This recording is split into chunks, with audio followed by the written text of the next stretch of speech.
सभी को मेरा नमस्कार और सभी का स्वागत है हमारे YouTube चैनल समय ज्ञान में। समय ज्ञान आपके लिए हर रोज़ नया ज्ञान लेकर आने की कोशिश करता रहता है। आज भी नया ज्ञान फिर से लेकर उपस्थित हो गए हम आज। तो आज हम पढ़ेंगे हिंदी साहित्य का आरंभ, यानी जहाँ से हिंदी साहित्य का आरंभ होता है या जहाँ से शुरुआत होती है। हिंदी साहित्य का नामकरण किस शुरुआत होती है, स्टार्टिंग होती है। आज हम वहाँ से शुरुआत करेंगे।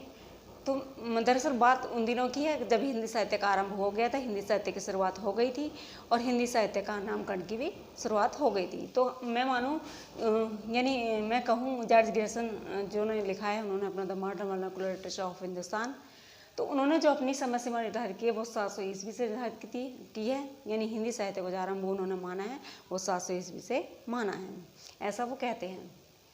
अगले रामकुमार वर्मा जी आते हैं, वो कहते हैं कि 693 ईस्वी से हिंदी साहित्य का आरंभ होता है। यानी हिंदी साहित्य की जो शुरुआत होती है वो 693 ईस्वी से होती है।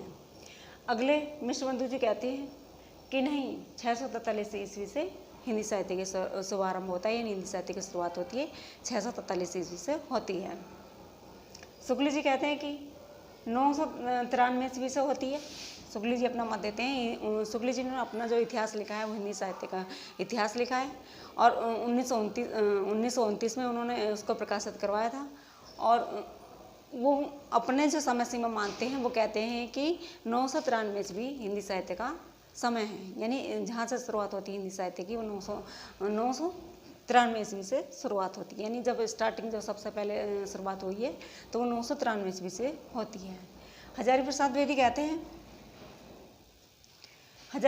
कहते हैं कि 10वीं शताब्दी से 1000 ईस्वी के मध्य का जो समय रहा है वो जो समय रहा है वो है हिंदी साहित्य का आरंभ। यानी यहाँ से हिंदी साहित्य का शुरुआत हो जाती है और हिंदी साहित्य का आरंभ यहाँ से ही होता है 10वीं शताब्दी से 1000 ईस्वी तक। चंद्रशेखर शर्मा गुलेरी कहते हैं कि 1000 ईस्वी से 10वीं शताब्दी का जो समय है उसका जो मध्य का जो समय रहा वो हिंदी साहित्य का आरंभ का समय रहा है, ऐसा चंद्रशेखर शर्मा गुलेरी मानते हैं। आगे कहते हैं डॉक्टर गणपति चंद्रगुप्त जी, वो कहते हैं कि 1184 ईस्वी जो का जो समय है, यानी 1184 जहाँ से स्टार्ट होता है वहाँ से हिंदी साहित्य का आरंभ भी शुरुआत हो जाती है, ऐसा मानते हैं गणपति चंद्रगुप्त जी।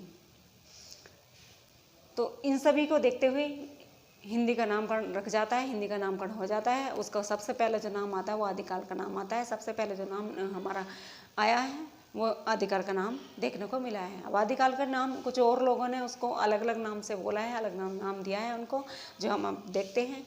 यानी मैं कहूँ जैसे चारण काल है, चारण काल को चारण काल को दूसरा नाम अगर ग्रेसन जी कहते हैं, आदिकाल को जो दूसरा नाम दे दिया है तो वो चारण काल का नाम दे दिया है जॉर्ज ग्रेसन जी ने, जॉर्ज ग्रेसन जी ने। यानी मैं सीधे शब्दों में कहूँ कि आदिकाल को जो दूसरा नाम जॉर्ज ग्रेसन ने रखा है वो चारण काल है।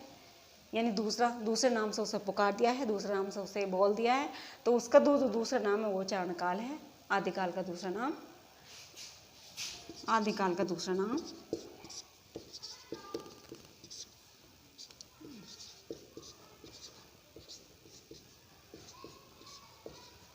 नाम क्या है? चारण काल।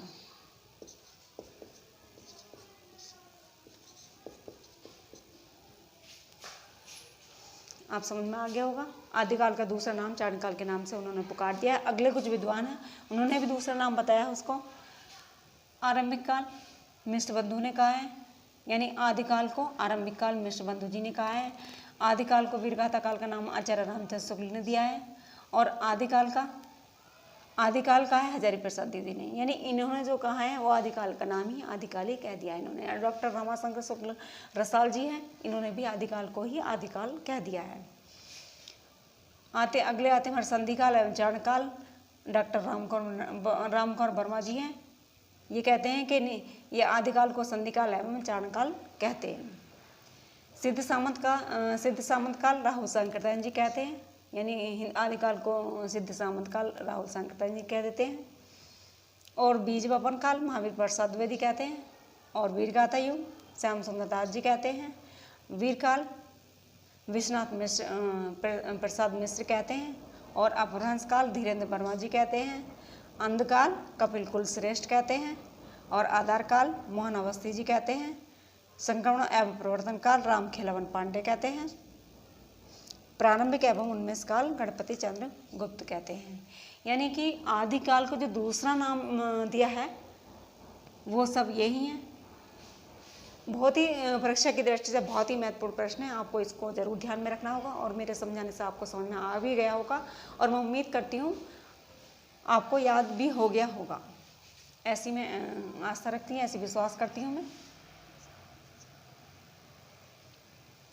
देखिए मैं आपको दोबारा से फिर से बता देती हूँ। चरणकाल गिरीशन जी, आरंभिक काल मिश्रबंधु, वीरगाथा काल आचार्य रामचंद्र शुक्ल, आदिकाल हजारी प्रसाद द्विवेदी एवं डॉक्टर रामाशंकर शुक्ल प्रसाद जी, संधिकाल डॉक्टर रामकर वर्मा, सिद्ध सामंत काल राहुल संकीर्तन, बीज वपन काल महावीर प्रसाद द्विवेदी, वीरगाथा युग श्याम सुंदर दास, वीरकाल विश्वनाथ प्रसाद जी और अपभ्रंश काल धीरेन्द्र वर्मा, अंधकाल कपिल कुल श्रेष्ठ, आधार काल मोहन अवस्थी, संक्रमण अपरिवर्तन काल राम खेलावन पांडे और प्रारंभिक एवं उन्मेष काल गणपति चंद्र गुप्त जी। इन सभी लोगों ने अपना अपना अलग मत दिया है और अलग अलग नाम दे दिया है। आज की वीडियो यहाँ तक ही। वीडियो को देखने के लिए बहुत बहुत धन्यवाद। वीडियो आज यहीं ख़त्म करते हैं। धन्यवाद।